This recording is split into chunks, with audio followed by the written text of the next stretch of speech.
This episode of Playing on a Budget is brought to you by CoolStuffInc.com, the #1 source of games and gaming accessories, and by GatheringMagic.com, the #1 source of Magic the Gathering news and articles. Hello viewers, this is Rich Castle filling in for Kevin Crimmin for this week's Playing on a Budget deck, and what I have in front of me is Selesnya Hexproof for Modern. And this is the budget version, of course, and as you can see on the Cool Stuff Inc. page, it barely broke the $200 limit. And that's because the budget version is very similar to the non-budget version, especially when it comes to the non-land cards.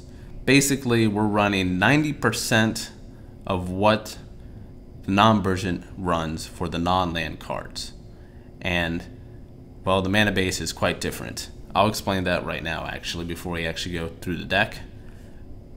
We got inspired by Reed Duke's Worlds 2013 Selesnya Hexproof deck, and this deck would cost you around $900 and maybe up to $1,000 if you were to buy it from scratch.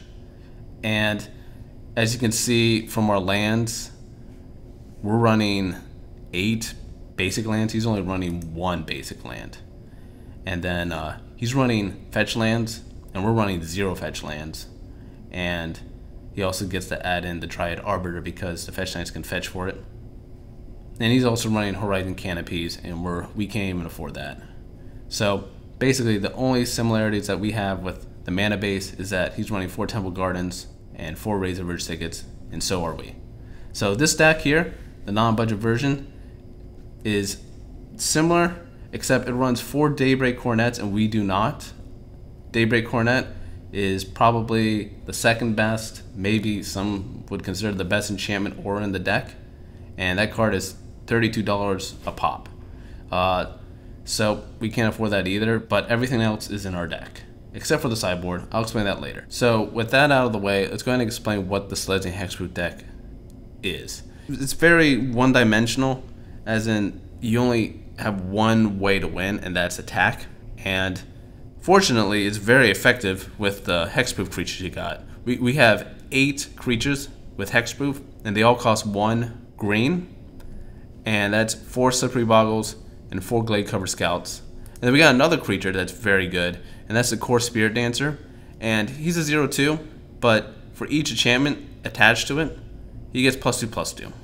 And then for each aura spell you cast, you draw a card. So he's a really good card drawing engine and a good finisher if your opponent does not have the removal spell available for when you actually do load them up with enchantments.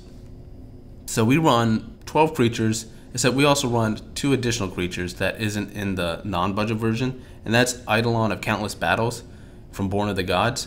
He's a new addition because I think he's pretty good. He can be an enchantment aura or a creature, and if he is an enchantment aura and your creature somehow leaves play, he becomes a creature.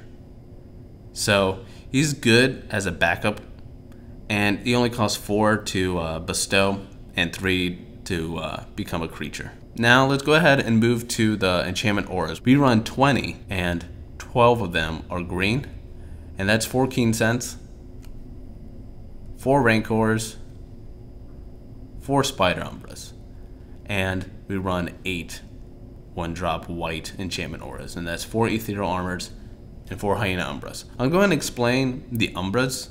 The Umbras are important because not only they give +1/+1 to the enchanted creature, but it also adds another ability to it, like First Strike or Reach. But they have the other ability, Totem Armor, and that's if the creature would be destroyed. Instead, you remove the Umbra enchantment aura, and that creature remains in play. And that's just destroyed. So like a Supreme Verdict, it protects it from, or a Day of Judgment, it protects it.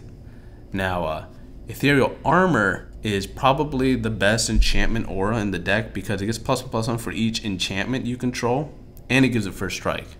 So if you're loading up a hexproof creature with like 3 enchantments, and then you put the 4th enchantment as Ethereal Armor, it's now getting +4/+4 from that Ethereal Armor. And if you put 2 Ethereal Armors, that's +10/+10. So it's probably the best enchantment aura in the deck. And Eidolon of Countless Battles is similar to Ethereal Armor, Instead of each enchantment, it's just each aura plus each creature you control. The other enchantment auras, they cost 3, and that's 4 Unflinching Courage. It's a very good card for getting a little evasion because it gives the creature trample, and also can get us back in the game with lifelink. And then we run 2 Snake Umbras as a substitute for the Daybreak Coronets. I think it's pretty good because of the Totem Armor ability, plus that it's a 2 extra Keen Sense ability, so that later in the game when we do have the mana and we need to get back and draw more cards, this is another enchantment aura that we can use. Now another enchantment aura that I didn't mention is Rancor. That card, you guys, if you've been playing Magic for a while, is probably one of the best enchantment auras in the game.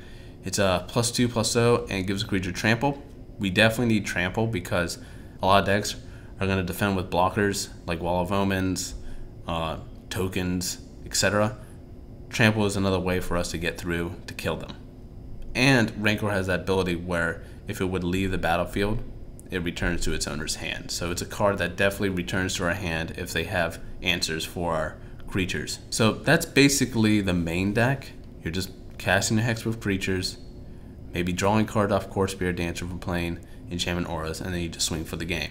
The sideboard, as you can see, is only one color. I definitely need to tweak it out and add some green, maybe some naturalize or crimson grips to get rid of some artifacts or enchantments. But basically, we're running 4 Suppression Fields against Splinter Twin and sometimes Birthing Pod. They do have answers for it, but it's just a good card for when they don't have the answer, or it's just a good card to stall them for a turn or two. The other enchantment card we have in our sideboard is Stony Silence. It's good against Affinity, Eggs, and any other artifact-based decks. We run 2 Banisher Priest as our substitute for Path to Exile. It's pretty good. It's because it's also a creature.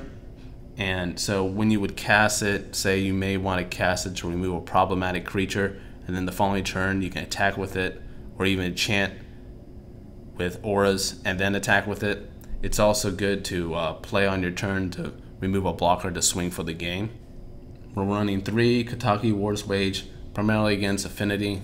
It's a good card, and it's also a creature that we can enchant with. And then we're running 2 copies of Ethersworn Canonist for Storm, and 2 copies of Aegis of the Gods, which I'm kind of unsure of, mainly because if a combo deck can deal damage to us, they can just kill the Aegis of Gods first, then kill us. So I'm unsure about this card. So that's the sideboard, and this is the main deck here. I'm gonna go ahead and play some matches, and we'll see how this budget version of Selesnya Hexproof does.